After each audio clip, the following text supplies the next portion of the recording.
नमस्कार दोस्तों, कैसे हैं आप सब? इस बार थोड़ा-सा 2-4 दिन लंबा ब्रेक हो गया।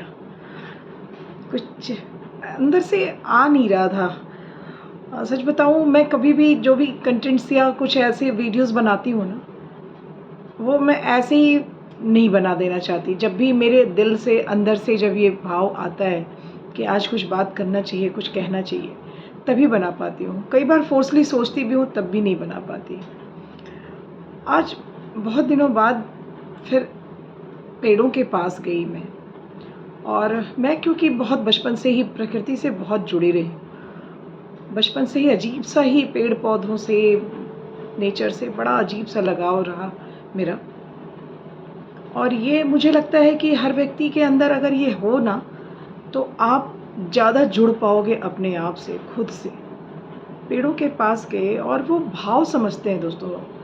अब तो ये प्रूफ़ हो चुका है कि उनमें जान है।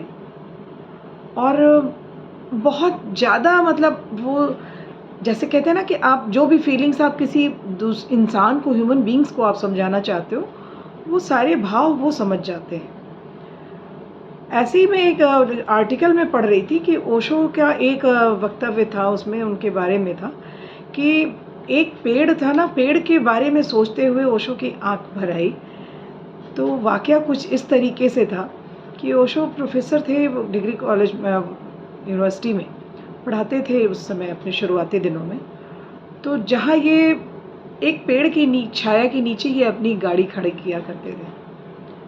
तो एक दिन चलते हुए उनके साथ ही वो प्रोफ़ेसर ने उनसे बोला कि आपको पता है कि आपने चमत्कार कर दिया है? तो ओशो ने बोला, ऐसा कौन-सा चमत्कार मैंने कर दिया? तो उन्होंने बोला कि आपके आस-पास जहाँ पे आप गाड़ी खड़ी करते हो, वहाँ आप जिस पेड़ के नीचे अपनी गाड़ी खड़ी करते हो, उसको छोड़ के बाकी सारे पेड़ सूख गए हैं। तो ओशो ने इस बात पर बहुत ज़्यादा ध्यान नहीं दिया, कहा अरे ऐसा क्या है? कुछ ऐसा नहीं है, हो सकता है किसी और वजह से कुछ हुआ होगा। कुछ दिनों के बाद की बात है कि ओशो ने वो विश्वविद्यालय छोड़ दिया और फिर कहीं और अपने आगे की यात्रा पर निकल गए। कुछ दिनों के बाद उनके वो साथी प्रोफ़ेसर ने उन्हें फ़ोन करके बताया, कहा कि आप आओ, मैं आपको वो चमत्कार दिखाता हूँ। आपने तब वो बात नहीं मानी थी और आप आओ लौट के, तो मैं आपको दिखाता हूँ। और उन्होंने वो तस्वीर भेजी थी उसकी। वो पेड़ जहाँ पे ओशो अपनी गाड़ी खड़ी किया करते थे, वो पेड़ भी उनके जाने के बाद से सूख गया वो पेड़। तो तब भी ओशो ने, मतलब ये बात तो उन्हें एक बार खटकी, ऐसा क्या है?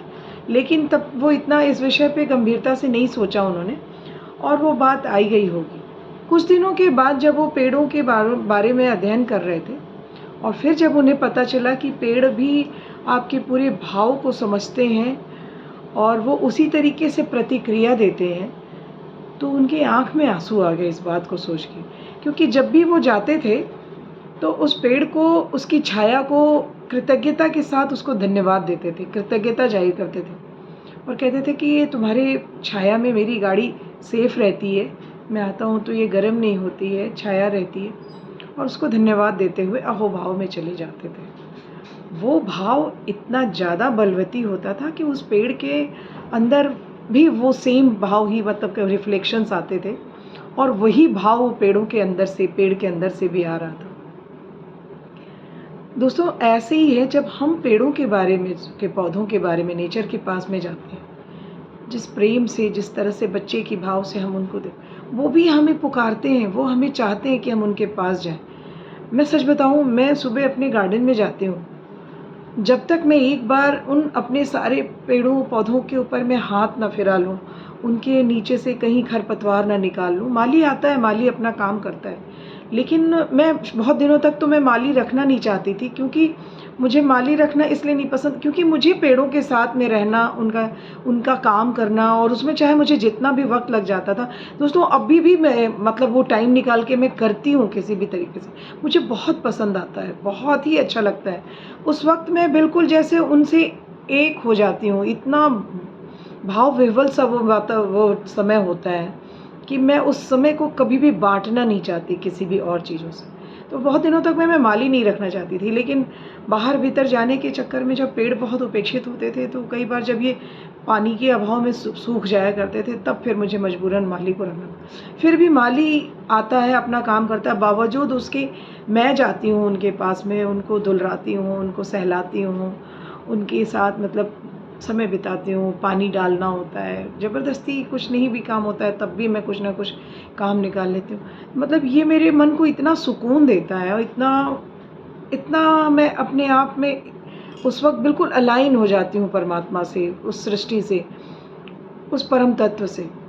ये सत्य है दोस्तों, ये इसको आप अगर अनुभव करो कभी, तो ये अद्भुत होगा। आप पहचानोगे, उस वक़्त को जानोगे, आप अपने आप में पहुँचोगे, आप करुणा से भर जाओगे। जो प्रकृति का जो मूल तत्व है ना, आप उस भाव में हो जाओगे। ये दोस्तों करना ज़रूर। मेरी आप लोगों से रिक्वेस्ट है कि एक बार इसको इस भावना से जाना, नहीं भी पसंद होगा ना, तब भी करना इसको।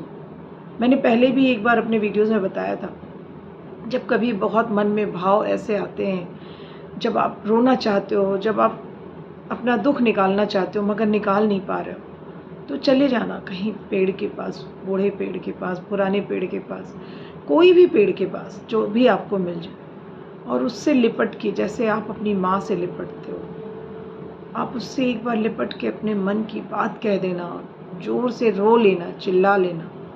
बहुत सुकून मिलेगा दोस्तों, बहुत सुकून मिलेगा, और आप लगेगा कि थोड़े टाइम के बाद आप बिल्कुल रिलैक्स हो गए। तो वो टाइम, जैसे मैं सुबह जब पेड़ों के पास जाती हूँ तो मैं रिलैक्स हो जाती हूँ।